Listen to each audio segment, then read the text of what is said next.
السلام علیکم ورحمۃ اللہ وبرکاتہ۔ باسلام کے آج جو ہم آپ کی خدمت میں لے کر کے سبق حاصل ہوئے ہیں وہ اصول الشاسی علم عقائد کا سبق لے کر کے حاصل ہوئے ہیں۔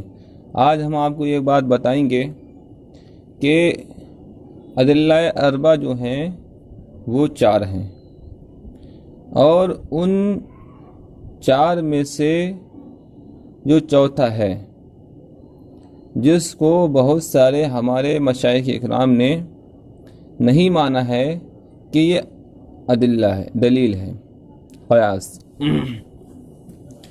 تو دیکھیے، یہ قیاس جو ہے بہت سارے لوگوں نے نہیں مانا ہے، قیاس کو بہت سارے لوگوں نے نہیں مانا ہے کہ قیاس بھی دلیل بن جائے، جیسے کہ علم کلام والوں نے بھی اس کو قیاس کو نہیں مانا ہے۔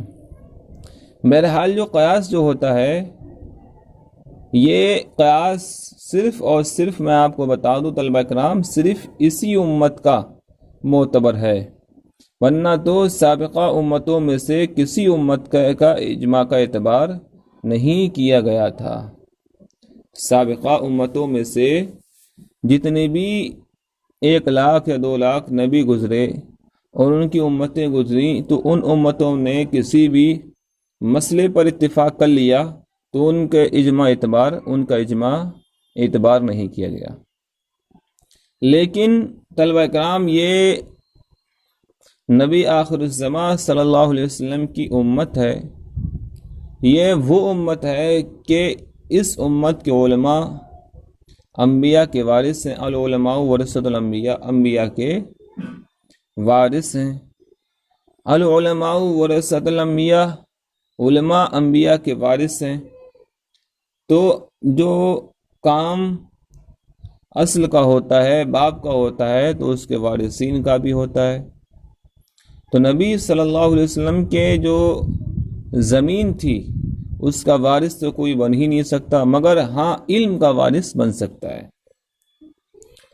تو جب علم کا وارث بن سکتا ہے تو دیکھیے، قرآن اور حدیث میں سے بہت سارے ایسے مسائل ہیں جو کہ قرآن اور حدیث میں صراحتاً ان کا ذکر نہیں آیا ہے۔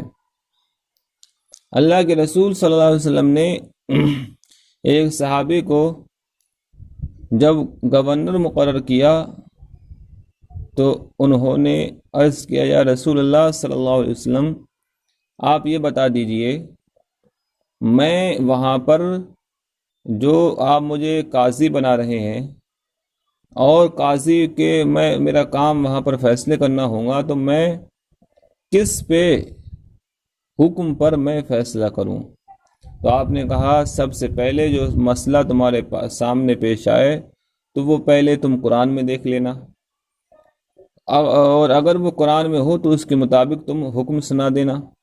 اور اگر انہوں نے پھر عرض کیا صحابہ اکرام نے، یا رسول اللہ، اگر وہ مسئلہ قرآن میں بھی نہ ملے تو کیا کرا جائے؟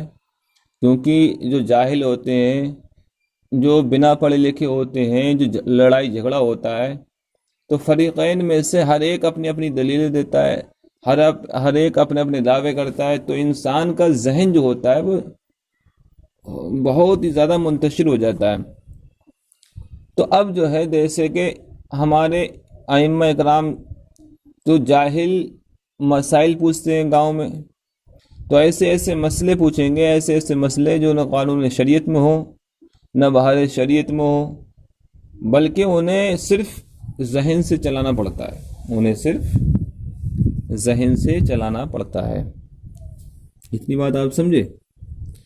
تو طلبہ کرام، آپ یہ دیکھیے، تو وہ صحابی رسول تھے، انہوں نے عرض کیا، رسول اللہ صلی اللہ علیہ وسلم، میں اگر وہ مسئلہ قرآن میں نہیں ملے تو رسول پاک نے فرمایا، قرآن میں اگر وہ مسئلہ نہیں ملے تو قرآن کے بعد میں جو سب سے بڑی دلیل تمہارے پاس میں ہے وہ ہے حدیث، تو پھر وہ مسئلہ تم حدیث میں دیکھ لینا۔ تو پھر انہوں نے کہا، اگر یا رسول اللہ، اگر وہ حدیث میں بھی ایسا مسئلہ آ جائے، حدیث میں بھی نہیں ملے، تو پھر میں کس کے مطابق حکم سناؤں؟ تو پھر کہا، تم کس صحابی کا قول دیکھ لینا۔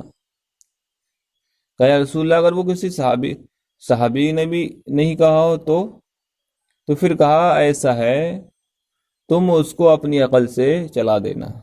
نہیں سمجھے؟ تو کہنے کا مطلب یہ ہے یعنی اسی امت کی عزت و شرافت کی وجہ سے صرف اسی امت کا اجماع کا معتبر ہے. سابقہ امتوں میں سے کسی امت کا اجماع کا اعتبار نہیں کیا گیا ہے. آپ اتنی بات سمجھے طلبہ کرام؟ اب دیکھیے طلبہ کرام، جو قیاس ہوتا ہے وہ قیاس کون سے والے کا اعتبار کیا گیا ہے. قیاس تو بہت سارے طریقوں کا ہوتا ہے. ایک قیاس تو قیاس شرعی ہوتا ہے، ایک قیاس لغوی ہوتا ہے، ایک قیاس شبہی ہوتا ہے. تو شرعی والا قیاس، لغوی والا قیاس اور شبہی جس میں شبہ ہوتا ہے، شبہی والا قیاس. تو کون سا قیاس مراد ہے؟ تو یہاں پر صرف نہ قیاس عقلی مراد ہے اور نہ قیاس لغوی مراد ہے، نہ قیاس شبہی مراد ہے. قیاس جو ہوتا ہے 4 طریقے کا ہوتا ہے. ایک قیاس جو ہوتا ہے وہ قیاس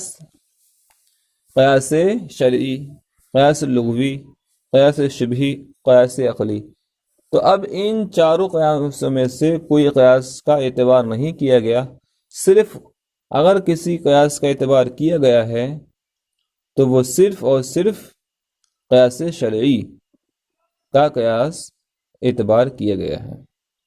اب طلبہ کرام آپ دیکھیے، اب قیاس شرعی کون سا ہوتا ہے، قیاس لغوی کون سا ہوتا ہے اور قیاس شبہی کون سا ہوتا ہے. تو قیاس شرعی وہ قیاس کہلاتا ہے جو کتاب اللہ یا حدیث رسول اللہ یا اجماع امت سے ماخوذ و مستنبط ہو. سب سے پہلے کتاب اللہ یا حدیث رسول اللہ یا اجماع امت سے ماخوذ و مستنبط ہو. مثال آگے آئے گی. مثال اور قیاس لغوی وہ قیاس ہے جس میں ایک اسم ایک جگہ سے دوسری جگہ کی طرف کسی علت مشترکہ کی وجہ سے متعدی ہو جائے. قیاس لغوی وہ قیاس ہے جس میں ایک اسم ایک جگہ سے دوسری جگہ کی طرف کسی علت مشترکہ، ایک اسم مطلب ہے تو لغت میں ایک اسم ہے. مثال کے طور پر خمر کس سے کہتے ہیں؟ شراب کو. خمارن معنی کیا آتا ہے؟ شراب. اب اسی سے مخامرہ، جو ہر نشے والی چیز کو مخامرہ بولتے ہیں. عقل کی علت کی وجہ سے تمام مسکرات کے لیے بھی بولا جاتا ہے، کیونکہ یہاں پر علت جو ہے، علت جو شراب میں پائی جاتی ہے. شراب میں کیا علت پائی جاتی ہے؟ شراب میں پائی جاتی ہے نشہ، اور جو بھی چیزیں نشے والی ہیں اس کو بھی مخامرہ. تو یہ قیاس جو ہم نے قیاس کر لیا مخامرہ کو خمر پر، تو یہ قیاس لغوی ہے. تو یہاں پر وہ قیاس لغوی مراد نہیں ہے. ایک قیاس شبہی ہوتا ہے. وہ قیاس شبہی وہ قیاس ہے جس میں حکم